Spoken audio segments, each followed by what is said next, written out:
Kami dari kelompok 3 beranggotakan Ayu Hawati, Akhnas Febri Rahmawati, Vina Setiawati, Dian Pelitasari,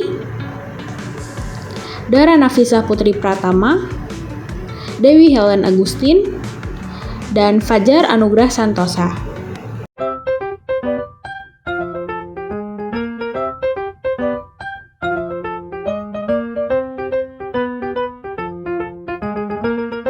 Dalam setiap tindakan yang kita lakukan, baik yang sederhana maupun kompleks, terdapat sebuah kekuatan pendorong yang menggerakkan kita untuk memulai, mempertahankan, dan menyelesaikan tugas.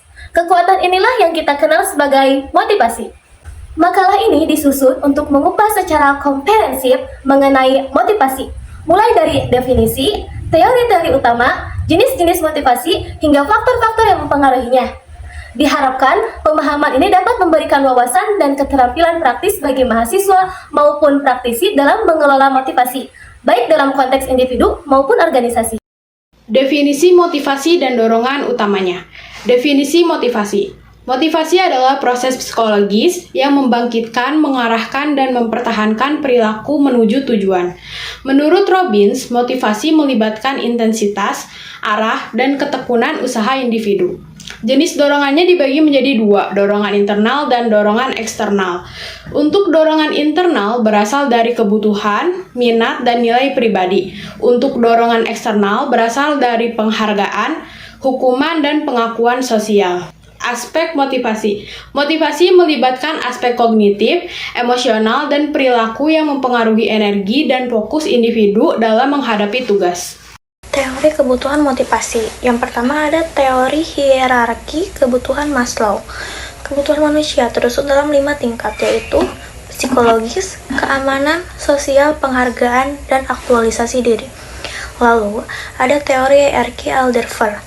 Menyederhanakan hierarki Maslow menjadi 3 kategori, yaitu ekstensi, keterhubungan, dan pertumbuhan.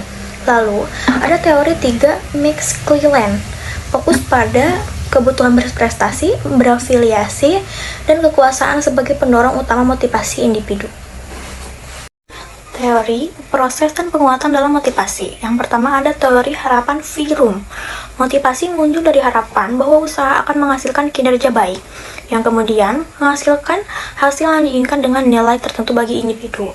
Lalu, kedua ada teori keadilan Adams.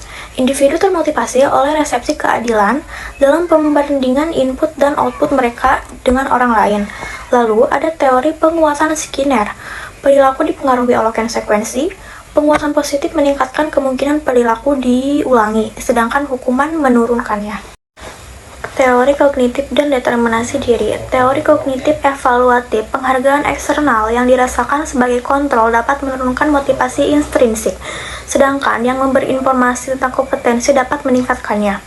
Lalu, teori determinasi diri menekankan kebutuhan psikologis dasar, otonomi, kompetensi, keterhubungan yang mempengaruhi motivasi intrinsik dan kesejahteraan psikologis.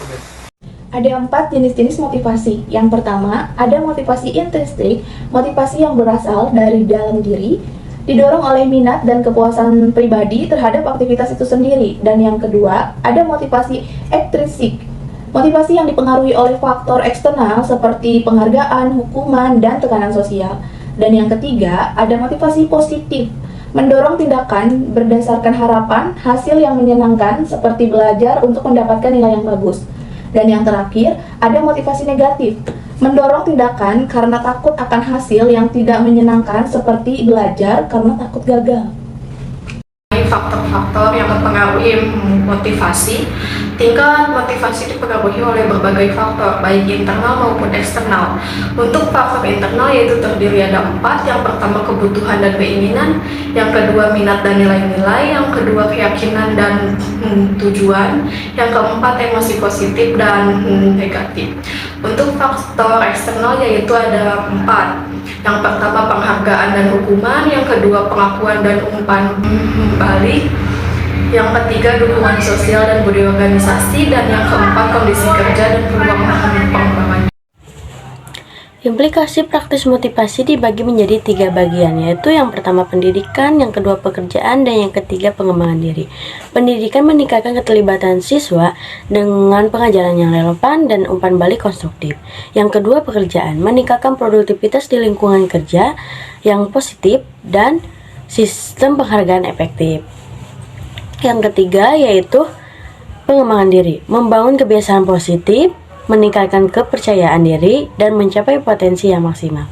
Kesimpulannya, motivasi adalah kekuatan yang esensial bagi tindakan dan tujuan manusia. Pemahaman yang mendalam tentang berbagai teori, jenis, dan faktor yang memengaruhi motivasi memberikan wawasan yang berharga dalam berbagai aspek kehidupan. Baik motivasi intrinsik maupun ekstrinsik memainkan peran penting, dan efektivitasnya seringkali bergantung pada konteks dan individu yang bersangkutan. Dengan memahami dan menerapkan prinsip-prinsip motivasi, individu dapat meningkatkan kinerja, mencapai potensi diri, dan meningkatkan kesejahteraan. Sedikit saran dari kami, untuk menumbuhkan dan menjaga motivasi, setiap individu sebaiknya mengenali tujuan hidupnya secara mendalam, serta menetapkan target-target yang realistis namun menantang. Selain itu, penting untuk membangun lingkungan yang positif dan mendukung, baik dari keluarga, teman, lingkungan kerja, maupun lingkungan belajar.